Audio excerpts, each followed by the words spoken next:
Nous sommes actuellement à Cachinatl, une boutique que j'affectionne très particulièrement et que je recommande pour tous les amoureux du rétro gaming. Nous sommes ici à un événement très particulier. On fête les 30 ans d'une machine qui nous tient tous à cœur, la PlayStation. Et justement, Roger, qui est le gérant de la boutique, a reçu un invité de marque, Cyril 2.0, que vous connaissez très certainement puisqu'il est connu pour son full set PS1. Roger a organisé pas mal de choses, il a organisé des petits jeux concours, ça commence d'ailleurs dans une petite heure et on va bien s'amuser et moi je vais en profiter pour faire quelques plans, un petit report assez sympa et voilà. Ah, cette bonne vieille PlayStation sortie le 3 décembre 1994 au Japon. Quelle meilleure occasion pour ne pas faire briller cette machine qui aura selon moi démocratisé le jeu vidéo en le rendant accessible à tous. Mais je ne suis pas venu seul, Claire et Antoine ont parcouru près de 700 km pour profiter de ce week-end de folie. Regardez-les, à peine arrivés, ils se mettent déjà quelques tannées sur Tekken 3. Ce soir, pas moins de 19 participants seront présents pour s'affronter sur 5 jeux minutieusement sélectionnés par Cyril et Roger. Et le moins que l'on puisse dire, c'est que Roger a soigné son arène. Nos yeux ne cessent de s'arrêter et de s'émerveiller devant tant d'éloges consacrés à la petite doyenne de Sony. Tout est ici mis en condition pour découvrir ou redécouvrir nos grands classiques d'antan. Et avant que les festivités ne commencent, il était bien évidemment possible de faire quelques emplettes, de discuter avec Roger et Cyril que je rencontrais pour la première fois. Il est vrai que la boutique propose un choix très impressionnant de jeux sur les machines de Sony. Et par ailleurs, Roger avait organisé la vente de pas moins de 850 jeux PS1 il y a 2 ans dans sa boutique. C'était complètement dingue ce jour-là, et notamment pour l'amoureux de la PS1 que je suis, car cet événement m'a permis de mettre la main sur des pépites telles que Kingsfield en version PAL, qui est en réalité le second opus de la saga. Mais regardez-moi ces jolies petites bornes custom fabriquées avec amour par Cyril et amenées spécialement pour l'événement. Et ces magnifiques goodies superbement mis en avant et qui n'attendent que vous pour garnir votre déco. C'est compliqué de repartir les mains vides pour un mordu comme moi. La tension monte, mais l'ambiance et la bonne humeur combleront aisément l'attente. L'occasion pour moi de poser quelques questions à notre invité de marque Cyril. Cyril, merci d'être là. Mais avec plaisir. Full setter, depuis combien de temps PS1 Ça fait 9 ans, ça fait 10 ans début d'année prochaine. D'accord, ok.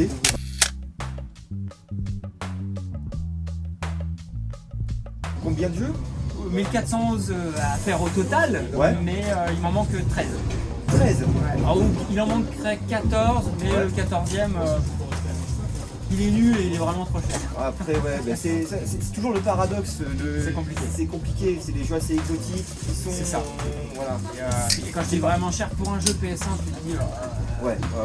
On verra, mais j'y crois moyen. Est-ce que t'es prêt à mettre le billet pour entre guillemets une job C'est là où. Ouais. Alors quand ce sera le dernier, tu te diras allez, vas-y, arrête, fais-le. Ouais. Mais c'est pour l'instant, c'est compliqué parce qu'il y a des jeux que j'ai envie d'acquérir, des jeux qui sont à un certain prix, mais qui sont bons et auxquels je sais que j'ai envie de jouer. D'accord. Et les trucs un peu à côté, la moitié qui reste, c'est des boosts et c'est là où c'est plus compliqué. D'accord, ok. Bon, après c'est le jeu. Il n'y a aucune obligation, c'est ça aussi. Ouais, oui, voilà. Et Mais quand t'as commencé, allez, vas-y. Je suis moi-même full setter et c'est compliqué. Et voilà, quoi. Il y a des trucs. T'es obligé, en fait, il y a un moment donné, t'attends 10 ans, 15 ans, ouais. Et quand ça tombe, tu dis, allez, vas-y, arrête de tourner autour du pot. Ouais, c'est ça. C'est ce que c'est dans ma tête des fois. T'as un objectif, tu veux te dire.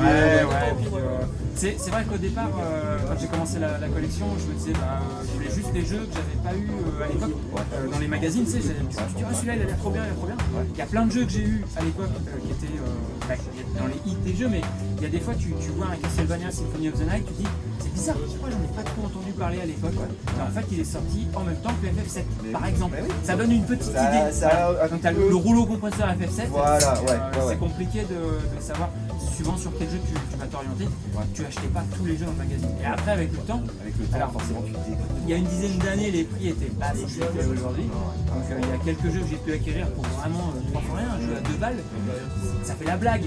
Mais aujourd'hui, quand il fait 10 fois plus, 20 fois plus, la blague est moins drôle. Et il fallait agir au bon moment, encore une fois. Ouais, puis il y a des fois, tu te dis, est-ce que j'ai pris certaines bonnes décisions ou pas, mais tu peux pas tout prendre d'un coup.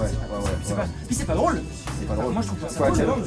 Ouais, puis de le partager, ouais, puis quelque part je me dis, alors je sais que parfois le full set, des fois il y en a que ça va rebuter, c'est complètement con parce qu'il y a plein de jeux qui sont nuls, ouais, mais dans le tas, il y en a qui sont bons, à côté desquels on est passé à l'époque, et on n'y serait pas allé d'une manière naturelle. Donc, puis on rencontre des gens, on rencontre d'autres passionnés, je me dis, tu vois, full setter, enfin méga CD, je me dis, bah, c'est une console que je connais pas forcément. C'est exotique, c'est très... Et du coup, tu vas me sortir des titres, tu vas me dire, ah tiens, celui-là il est trop bien, tu devrais le tester.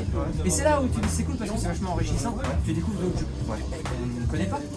Et puis derrière, de fil en aiguille, tu crées des affinités parce que ça fait... Complètement. Tu vois, voilà, tu as été plusieurs fois filmé, tout ça. Et derrière, il y a une communauté qui s'est formée. Ouais, bah c'est ça aussi. Au départ, tu te dis, bon, écoute, j'aime bien la PS1, on collectionne un petit peu, mais faire ça dans mon coin. Ouais, tu te dis, je dois être un peu le seul zinzin, ça, parce que bon, qui va aimer cette console-là après. Puis en fait, petit à petit, tu vois qu'il y a d'autres personnes qui ont commencé avant toi, qui ont déjà fait une liste et machin, et t'échanges avec eux, tu dis, bon bah ça va, je suis pas le seul dingo à aimer cette console-là, puis tu te rends compte que t'es vraiment pas le seul du tout. Donc bah c'est là où ça fait plaisir, parce que moi j'aime cette console-là. Oui, il y a des fois je comprends qu'on n'ait pas d'affect avec certains jeux, parce que si on les a pas découverts à l'époque, bah oui, ils ont pris un coup de vieux pour certains. Mais moi je me dis, bah voilà, c'est plus l'échange qu'on peut avoir avec d'autres joueurs, les souvenirs que ça rappelle de l'époque, c'est ça, des anecdotes. Puis même des fois, moi il y a des jeux vers lesquels je vais peut-être pas aller, on va dire, bah tiens, tu devrais tester ce jeu-là sur PS1. Tu le testes et tu fais, ah ouais, en fait il est cool, ça me plaît bien, ou je l'aime pas parce que, ou tu vas le comparer à d'autres jeux, et c'est là où c'est sympa, ou même d'y jouer à deux, tu joues à deux sur un jeu, ça n'a rien à voir que de jouer à un jeu. Ah bah là on est encore dans cette époque là, les années 90, où on allait chez les gens, c'est ça, le partage, le multicanap. Voilà, le multicanap, le morceau de carton, tu sais, sur l'écran. Oui, pour pas voir la partie, voilà, le même. Et comment t'es venu cet amour pour la PS1? C'est quoi l'événement déclencheur? J'ai presque envie de dire, comment ne pas tomber amoureux de la PS1? Mais en fait, c'est ma console de cœur. Je pense que si je te dis, bah, elle est arrivée au bon moment, les planètes étaient alignées, alors on pourrait dire la même chose pour la PS2, mais la PS1, ce que je disais, le lecteur CD, c'était le symbole du futur. Tu passes des cartouches au support CD, alors oui, avec le recul aujourd'hui, on va dire, mais attends, c'est pas la première avec le support CD, mais c'est la première grand public. Une Neo Geo ou la FM-Ton, ou je pense à la PC Engine, avec le lecteur CD. D'accord, mais moi, gamin, qui avait mes parents qui étaient ouvriers, et tout comme ça, t'as pas accès à l'import. Mais tu vois, je dis sur l'aspect lecteur CD, oui, d'autres consoles l'ont eu avant, mais pas de manière grand public comme ça. Et puis après, on s'est retrouvé avec des licences qu'il n'y avait nulle part ailleurs. Il y avait vraiment beaucoup d'exclus sur cette console. Si tu voulais y jouer, tu n'avais pas le choix, il fallait prendre une PS1. Et le pire, c'est que, on pourrait dire, ouais, d'accord, mais c'était des bons jeux. C'est là aussi, tu as une certaine hype sur le truc.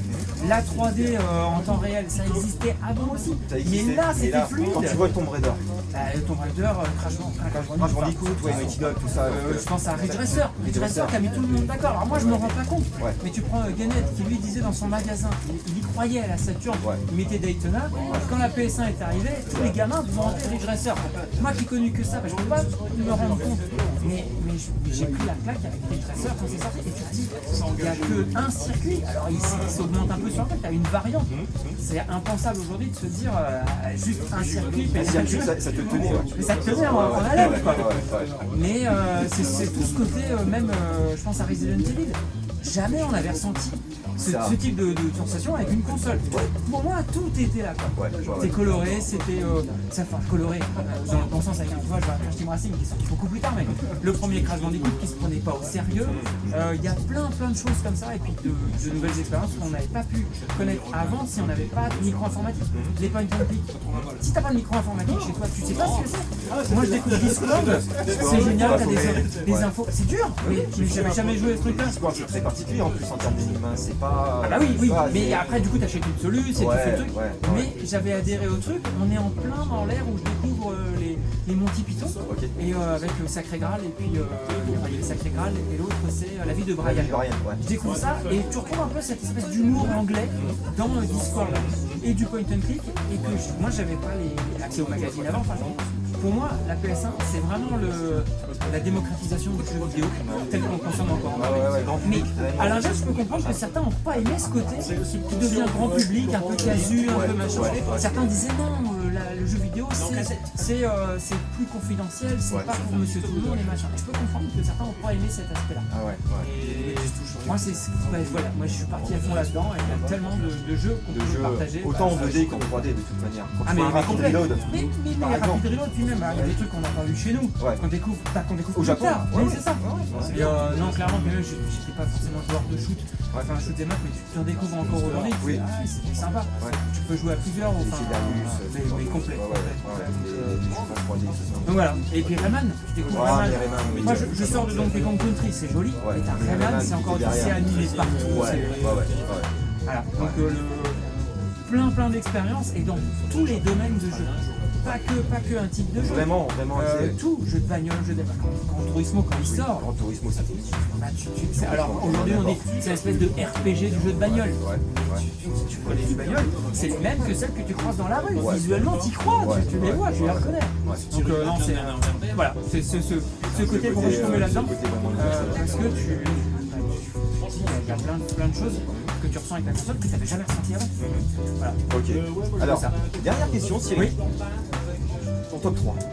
Oh, c'est dur, c'est impossible. Alors, ça, j'aime bien parce que tu vois, c'est. Et en plus, sur la PlayStation. Ouais, c'est compliqué. C'est compliqué parce que déjà, encore ça va, c'est sympa, tu m'en demandes 3. Il y en a qui m'ont dit c'est quoi, il y en a qui me demandent c'est quoi ton jeu préféré. Je suis sympa.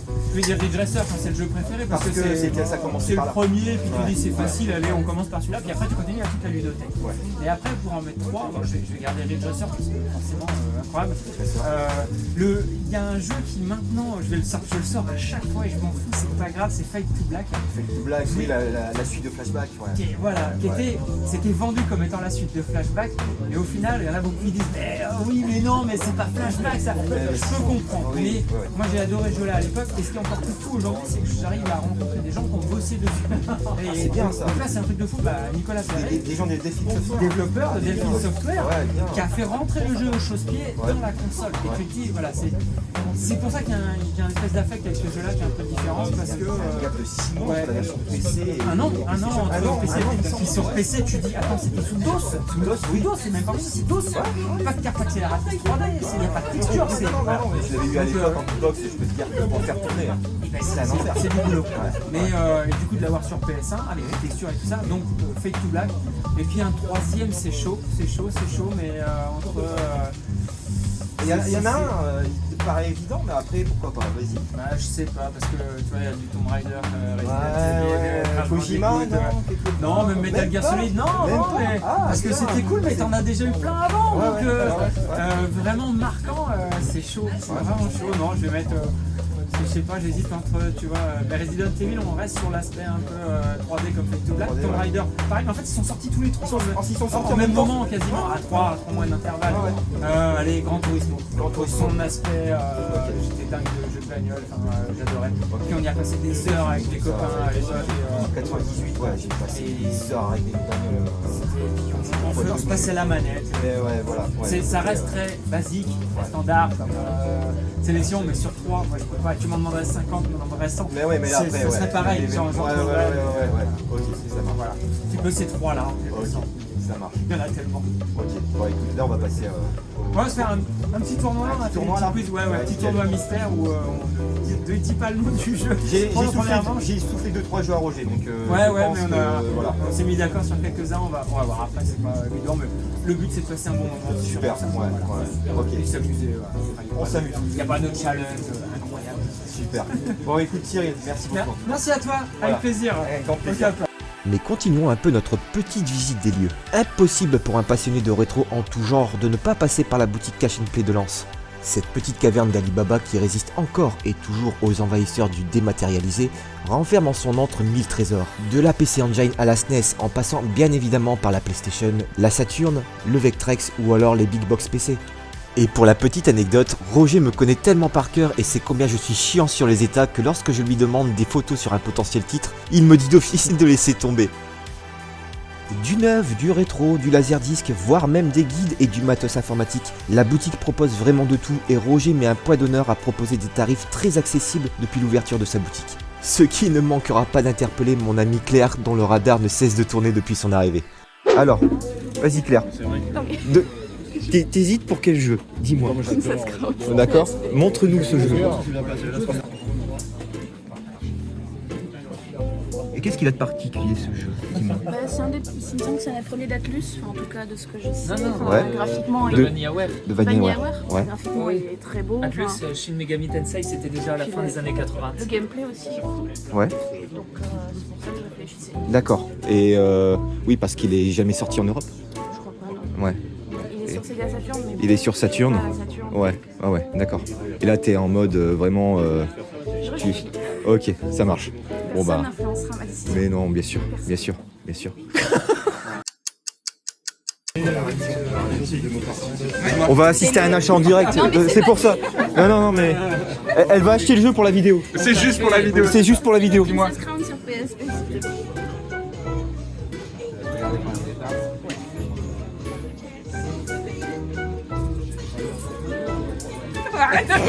Je peux regarder mais de loin. Je peux faire devant, mais- tu Ah, mais si tu mets sur le côté, ça va encore plus l'influencer, tu vois. Il est démoniaque. Tiens, vidéo. Ouais, voilà, bien. C'est ça qu'on veut. Claire, tu viens pas souvent dans le Nord. C'est ça. Ouais. C'est ça qu'il faut qu'on voit après. Hein. Parce que quand lundi tu vas regretter, je vais devoir te l'envoyer. Et ça va être 5 € en plus. Imagine. Je te le mets de côté, comme ça tu le paieras après, t'inquiète. Ouais, bon, moi je voulais juste rendre service. Ah, il semblerait que Cyril veuille un peu tester nos connaissances organisant un petit caout sous le thème de la PSX, comme on l'appelait à l'époque de sa sortie. Tout est vraiment prévu pour que l'attente soit synonyme de détente. C'était même un peu frustrant de ne pas pouvoir répondre à 2 ou 3 questions, comme celle-ci. Deuxième question, je suis sorti 2 ans avant GTA 3, je suis qui? Je suis Mario Kart, Google Maps Simulator, Driver ou Starsky Hutch The Game. On se prend pas au sérieux, normalement c'est à peu près facile à trouver, oui. Alors Mario Kart, Ça me semblait logique parce que. qui a répondu Mario Kart? C'est un peu la magie des événements organisés chez Cash & Play. Il faut dire que Roger, son gérant, n'est pas né d'hier dans le métier. Ancien conseiller vendeur chez Games à Lens où j'avais l'habitude de monter ma tente au terme des années 90, Roger est un véritable passionné ayant grandi aux côtés de Rick Dangerous, Vroom ou encore Another World. Seulement voilà, le groupe français Big Ben avait cédé aux sirènes de la vente en ligne et Games fermera ses portes en 2009. Coup du mauvais sort ? Roger ravivera la flamme des boutiques spécialisées dans le gaming et donnera naissance à Cash & Play en février 2016. Fidèle client depuis l'ouverture de la boutique, c'est au fil des années et des nombreuses discussions liées à notre passion en commun que Roger et moi sommes devenus potes et que l'on dispute notre petite guéguerre Atari ST versus Amiga. Alors Roger, comment ça se passe ? Bah écoute, ça se passe bien. Les gens continuent à arriver pour le tournoi. Ouais. Ça commence dans Ouais. un quart d'heure, Ouais. 10 minutes à peu près. D'accord, Et ok. ça se passe bien. Ça se passe super bien. Ok. Ouais, c'est bien. T'as Les gens commencé- non plus. Ouais, après bon, je vois que tout le monde a répondu présent. C'est ça. Comment t'es venue l'idée de l'événement ?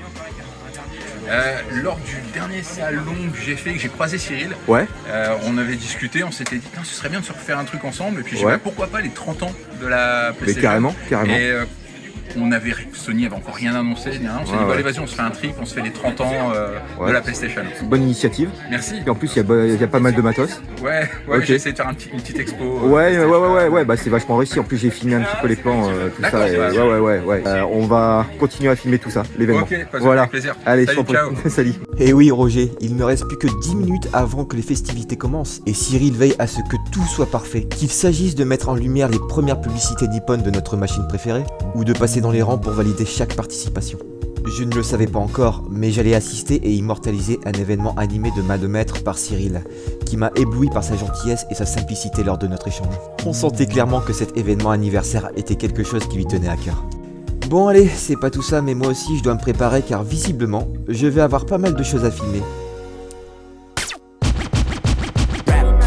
Ay, 또 어둡게 반가운 지듯이 아니 peace Love Georgia rap Et pour cet event, eh bien c'est moi qui vais vous commenter cette soirée spéciale. Qu'est-ce qui s'est passé ? Eh bien tout simplement on avait décidé de mettre des jeux différents pour chaque manche. Alors pour le premier, bien pour départager les premiers participants, parce qu'on avait un nombre un peu inégal, tout simplement on leur a mis dans les pattes ce Pocket Fighter qui est un très bon puzzle game. Alors pour commencer, histoire de se chauffer un petit peu, on leur a laissé d'abord le temps de se faire une petite partie parce que le jeu n'était pas connu de tout le monde. Donc un petit tour de chauffe, les gens ont pu comprendre comment ça fonctionnait. Et après voilà, chacun a pu faire ses petits matchs. Alors on fait ça toujours en 2 manches gagnantes. Ça laisse le temps de jouer et puis de se faire plaisir. Et là, on pouvait attaquer la deuxième manche avec Bishi Bashi spécial. Un jeu un peu spécial. Je vous laisse découvrir ça et écouter un petit peu. Votre attention, ski. parce que le prochain jeu, Ça on rigole n'a pas pas. encore compris. Alors, pour la suite du tournoi, on vous a sorti le Bishi Bashi spécial. Voilà. Vous avez des mini-jeux qui s'enchaînent. C'est tout simple. Soit vous vous déplacez à gauche-droite, vous n'avez que 3 boutons. Ouais, Soit, 3 carrés ou rond. ouais, c'est ça. Soit à gauche, soit à droite. Le triangle ou le carré vont être Ouais, les mêmes. selon, je crois que c'est les mêmes. Avec Roger, avec nos talents de On a joueurs compris incroyables, comment ça marche. Mais on n'a pas compris comment on a joué quand même. Mais on s'est dit, ah c'est fun, faut qu'on C'est le mette. fun. Et donc Miguel contre Antoine, installez-vous. Vous jouez votre personnage. Alors, c'est la première manette. Oui, voilà. J'y ai pensé très C'est fort. la première manette qui choisit le personnage. Merde, la défense Ryan. Alors on a proposé aux participants voilà, de se faire ces petits matchs tout simplement, chacun participait. C'est le jeu en fait qui détermine qui est le vainqueur de chaque manche. Alors avec le petit popcorn, alors ça on s'est régalé aussi, ça c'était bien cool, voilà. Je vous ai dit, on était là pour s'amuser, pour passer une bonne ambiance, pour passer une bonne soirée avec une bonne ambiance. Et tout simplement ces mini-jeux, moi je vous le recommande, le Bishi Bashi spécial, c'est vraiment un party game qui est cool. C'est plein de mini-jeux où il faut comprendre comment ça fonctionne. Le jeu vous explique avant de commencer, mais même avec les explications c'est pas toujours très clair, mais une fois qu'on a la manette en main on comprend comment ça fonctionne et c'est là où on commence à s'amuser. Mais ça passe très vite, les mini-jeux passent assez vite. Mais c'était cool, voilà, tout le monde s'est bien marré. Et par contre voilà, pour la troisième manche, on va dire la quart de finale, et bien là oui on a choisi Tekken 3. Donc, approchez-vous, n'hésitez pas à venir encourager ceux qui vont jouer, parce que c'est pas rien, mais d'avoir du monde derrière soi, ça rajoute une petite pression. Alors, j'appelle Miguel et Willy. Donc là ouais, on a vraiment tapé fort avec Tekken 3, c'était cool parce que je veux dire, il y a pas mal de personnes qui se rappellent de ce jeu là, il y a des coups qui reviennent, enfin voilà, il y a des réflexes qui reviennent, c'est vraiment sympa. Et on s'est bien marré aussi, et je peux vous dire que les joueurs avaient la pression, comme je l'ai dit, quand il y a du monde derrière soi. Ça paraît tout bête, on est juste entre nous, on est là pour s'amuser, mais d'avoir quelques personnes derrière soi, ça fout une pression folle, c'est assez dingue. Mais c'est tellement bon. Et là on retrouve bien notre Lost Pixel avec Fabien je peux vous dire qu'ils ont tous les deux un niveau de malade. Moi voilà, contre Fabien je me suis pris un 9-0. Les deux étaient vraiment acharnés et ça fait plaisir parce que d'avoir du beau jeu comme ça, voilà, moi je peux vous dire qu'on s'est régalé et moi ça fait plaisir de voir toujours cette bonne vieille PS1 qui tourne encore. Et pour l'avant-dernière manche, on avait proposé Crash Team Racing, parce que Crash Team Racing c'est cool. Et puis c'est pareil, c'est assez compétitif en quelque sorte. Alors on a fait au plus simple, on n'est pas allé chercher des trucs très compliqués, on a pris les niveaux du début, chacun choisit son petit personnage et c'est parti. Mais même rien que ça, il faut connaître quand même les parcours, la technique du boost, c'est quand même quelque chose d'assez particulier. Mais c'est pareil, on s'est bien marré, il y avait du bon niveau. Et puis Crash Team Racing, c'est quand même le Mario Kart-like par excellence de la PlayStation quoi. Et pour finir, voilà, emblématique aussi sur PS1, on a proposé Soul Blade parce que rien que l'intro déjà ça rappelle beaucoup de souvenirs à pas mal de monde. C'est un jeu aussi qui marche très fort et puis on a je pense que ça a bien marqué les esprits. Soul Blade pour finir, très bon jeu. Et c'est pareil, on s'est régalé, voilà, on a vu de belles choses. Ils nous ont offert un très beau spectacle. Chaque participant y a donné du cœur et ça c'était vraiment cool. Tout le monde était derrière. Allez, on est sur la finale. J'espère que vous avez passé un bon moment en tout cas avec cette soirée, avec différents jeux, des petits moments sympas. L'intérêt c'est de partager. Je rappelle qu'on est là pour les 30 ans de la PlayStation et qu'elle marche toujours. Allez, c'est parti. Norman à gauche, Fabien à droite. On est sur la finale ici du tournoi Mystère, je le rappelle, chez Cash & Play à Lens. On associe souvent la compétition à la rivalité, la dualité ou la concurrence.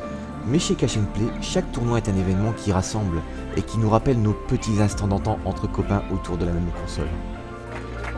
Depuis l'avènement de ces tournois locaux, Roger n'a toujours eu qu'une seule règle, donner le sourire, sortir les participants de leur quotidien et revisiter une époque qui nous semble aujourd'hui si lointaine.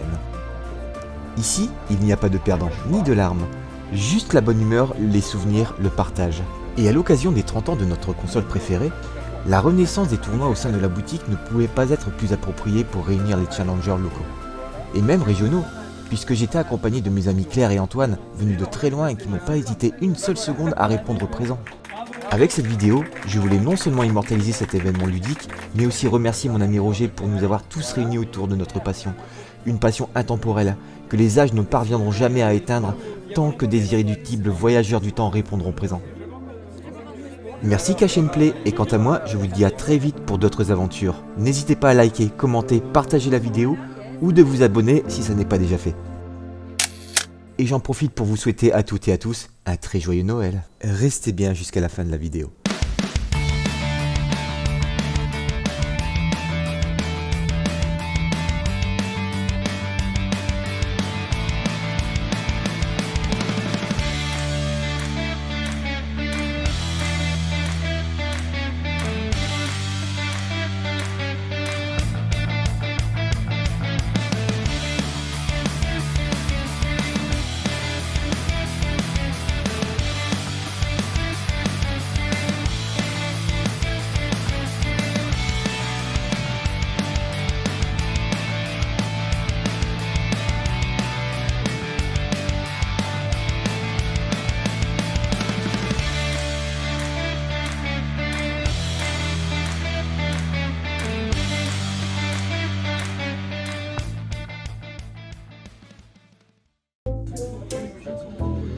Tu le prends là?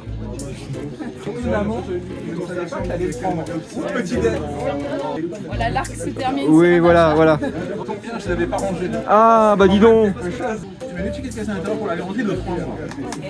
Et voilà, c'est Alors, le mot de la fin. Merde. Merci.